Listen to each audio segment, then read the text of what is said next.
What's up guys, Jake Boley with BarBend.com. Today we're going to be reviewing and looking at the Nike Metcon 4.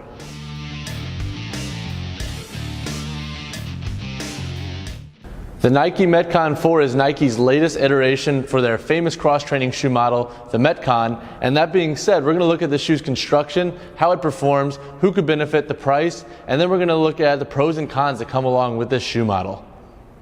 When it comes to construction of the Nike Metcon 4, there are a few standout features worth mentioning. For this review, we're going to work from the toe to the heel. First, for the toe and the midfoot, there's a sandwich mesh and it has a kind of a gritty material on top, and Nike said that's supposed to help with durability during rope climbs and other movements that might actually fray the mesh. And then on the medial side of the toe, there's an extra material here, and that's going to be good for pushing off or having this rub on anything. It's not going to break down super quick. You're not going to experience your big toe shooting out of the mesh for that matter. Moving down the midfoot, we have 6 eyelets going up. 4 have the Nike Flywire, and so these are the hooks right here, and that's going to provide the foot with a little bit more natural movement and stability through running and other jumping movements and stuff like that. The Flywire is going to wrap the sides and go under the foot to kind of enclose and give you that natural feeling and a little bit of rebound in the shoe.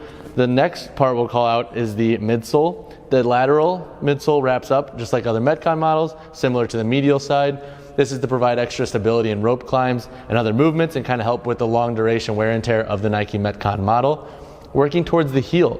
The heel cup itself doesn't sit very high. As you can see, the clip is similar to other Metcon models. It feels pretty sturdy. And then outside of that, the cup, as I mentioned before, doesn't sit very high, but it's pretty sturdy. I think it feels pretty good for what it's worth. If we look at the midsole on the heel, there's a TPU layer here. And if you want to listen to it, it's really tough. I think this is one of the tougher heels I've actually seen on a cross-training shoe model. So I'm interested to see how it actually takes with clean squats and doing things like deadlifts. I want to see how it actually compresses. And then if we look at the last feature, the outsole, we see that there's a sticky rubber material, and Nike said that's kind of used to grip on multiple surfaces, whether it be rubber, top of a box, or if you're outside for that matter.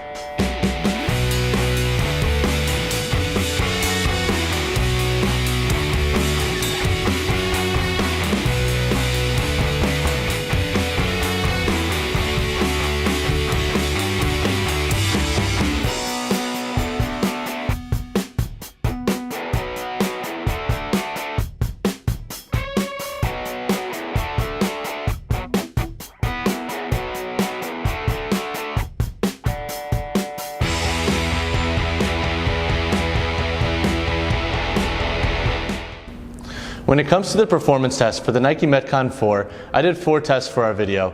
The first was a 185-pound power clean. The second was a 275-pound back squat. The third was a 415-pound deadlift. And then lastly, I did some box jump burpees. In every test, I was assessing something a little bit different. For the power clean, I wanted to assess how the forefoot and the midfoot flexed, and then how I sat on the heel. I didn't notice any give in the heel, and I thought the front of the shoe actually bent pretty well. It took a little bit more time to break in than I'm used to with some cross-training shoes, but all in all, it did pretty good. It didn't hinder my performance whatsoever. In the back squat, I wanted to see how stable this shoe felt if I rocked to the side and even put some weight back in my heels in the low bar squat. I thought this shoe did pretty good at complementing all the weight I was putting in different areas. I thought that that displaced pressure pretty well. I'd feel confident squatting in the shoe even over 300 pounds, maybe close to 400. Next, I did the deadlift with 415 pounds. My main concern with that is to see how the outsole compresses. Some cross-training shoes can compress under 400 pounds or more. This shoe held up pretty stable. I like the TPU heel. I didn't notice any compression. On my last rep, I even bounced a little bit at the top. Again, not that much compression. I was pleasantly surprised by that. Lastly, I did some box jump burpees, and my main concern with that is the outsole. So I know I'm going to get a lot of toe drive from the lip up here and the extra material on the toe, but I wanted to see how the outsole of the sticky rubber performed when hitting the box.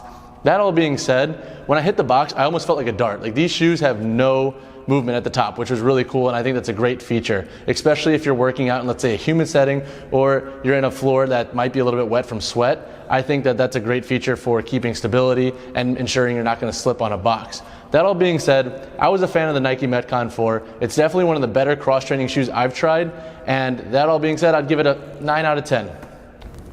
In terms of price, you can expect to pay around $130 for the Nike Metcon 4. That's pretty standard across big brand cross-training shoe models on the market now. There are 3 pros I really liked about the Nike Metcon 4. First and foremost, I like the heel. I think this is one of the most stable heels I've ever tried in a cross-training shoe. The TPU layer, you can really feel it and hear it for that matter. It sits very firmly under deadlifts, squats, and any kind of ollie movement. Next, I like the midsole, how it wraps up on the lateral and medial side compared to previous models. I think it's a nice feature for keeping the shoe healthy for a long amount of time. Also, it helps with things like rope climbs and grabbing a ball in between the feet. And then lastly, I like the sandwich mesh and the fly wire. I think they complement each other pretty well, and I think it provides the foot with a lot of stability, breathability, and a lot of natural reaction to movements. I think that's a big plus for comfort and long duration workouts. All in all, those are my 3 pros. When it comes to cons of the Nike Metcon 4, I actually don't have any cons in terms of construction. My cons come with the functional fitness athlete that may be reaching for this shoe and that needs a specific purpose. So that being said, I think if you're an athlete with a wider foot who wants full toe splay, this shoe might feel a little bit limiting. It fits a little bit tighter and its toe is a little bit skinnier compared to other cross-training models on the market. And then next, if you're a functional fitness athlete who wants to perform a workout with more cardio movements, this shoe may be a little bit tough. The bottom is really stable, it's really hard, which is a great perk to the shoe. But at the same time, if you're gonna do a lot of running or any other kind of cardio-based movement, a lot of jumping, it might be a little bit tougher on the legs. There's gonna be a lot more heel strike. But again, those are all potential cons that are gonna come down to the individual, not necessarily cons that come down to the shoe's construction.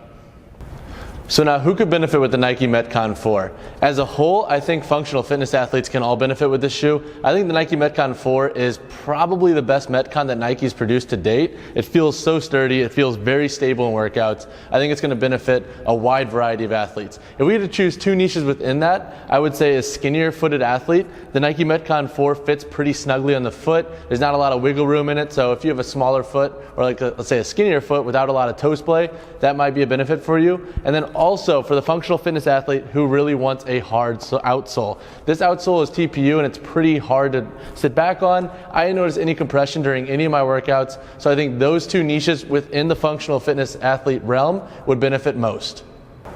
That concludes my review of the Nike Metcon 4. It's a solid shoe. I think it could benefit a lot of athletes. To read my full thoughts, visit us at barbend.com or search BarBend and Nike Metcon 4.